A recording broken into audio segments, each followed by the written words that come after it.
I am Doomsvince, and this is day 59 of Spawn Year.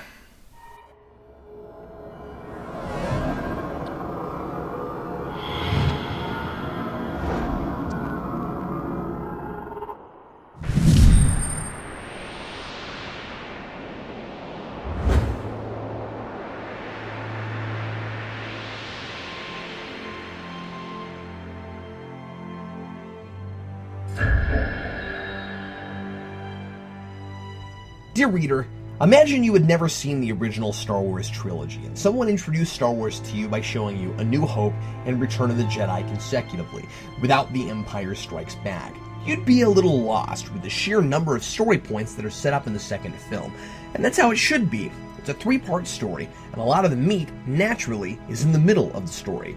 10 minutes into Return of the Jedi, and I would have been pausing the movie and running to IMDb to find out if there was a movie I was missing. Incidentally, I felt the same way when I was watching Revenge of the Sith, but that wasn't because I had missed Attack of the Clones. But that's beside the point.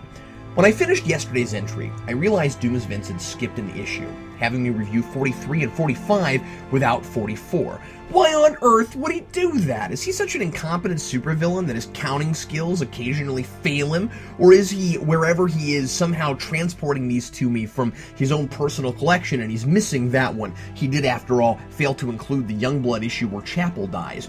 I still have no clue if I'm really in a coma or in some bizarre afterlife or what, though something beyond normal human experience is going on. I haven't had to eat or drink anything in the 2 months I've been here. But there must be some source of these comics, however they're getting here. I wondered if maybe he was getting them from my own collection and I was missing 44. Without any previous memory of Spawn, I wouldn't know. But it turns out this was just another test of Doomsvince's social experiment to see if I would notice a missing issue in this excruciatingly drawn-out narrative, and if I didn't, to see, no doubt, how I would react when I found out. So congratulations, Doomsvince. Not only did I read 43 and 45 without it ever occurring to me that there was anything in between, but when I finally read today's comic, 44, I found it even more dull and pointless and infuriating than I would have if I had read it in sequence. If Star Wars had been plotted this way, Episode 5 would have been nothing but Luke emoting in the swamp in Dagobah until he finds Yoda and they just stand there and stare at each other without any meaningful dialogue. See Episode 6 for actual story progression.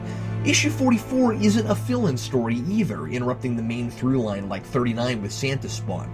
There are actually scenes in this story progression between 43 and 45, and they amount to this.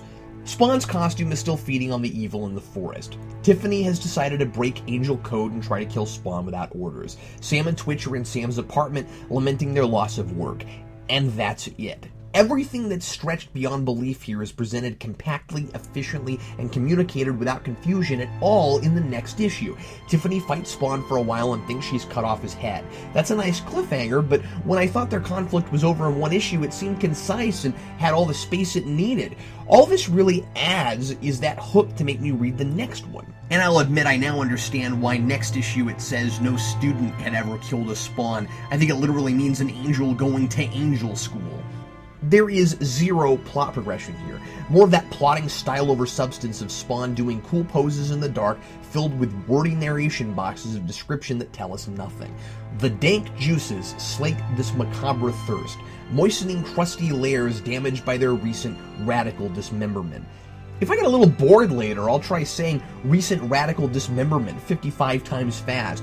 Those are sure a lot of big words strung together. This is primarily a visual medium. I'm not sure I got any more out of reading that than I did looking at Tony Daniel's art. The pictures are fine, but since the focus is more on atmosphere here than getting anywhere with the plotting or character development, this issue should have been drawn by Capullo again. This looks good, but the forest scenes in 43 were breathtaking. The only other scene in this issue is Clown sitting in the sewer, laughing at Spawn for getting attacked by Tiffany.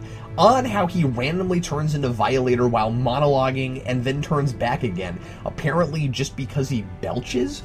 Is that Violator's weakness? Can you turn him back into a fat little man if you get him to drink too much Colt 45? How does he even know what Spawn's doing? Do his voodoo dolls double as magic mirrors? That's all I have to say. Completely superfluous. Makes me wonder if I would enjoy Spawn more if I just read all the odd issues. Signed, Captain Logan.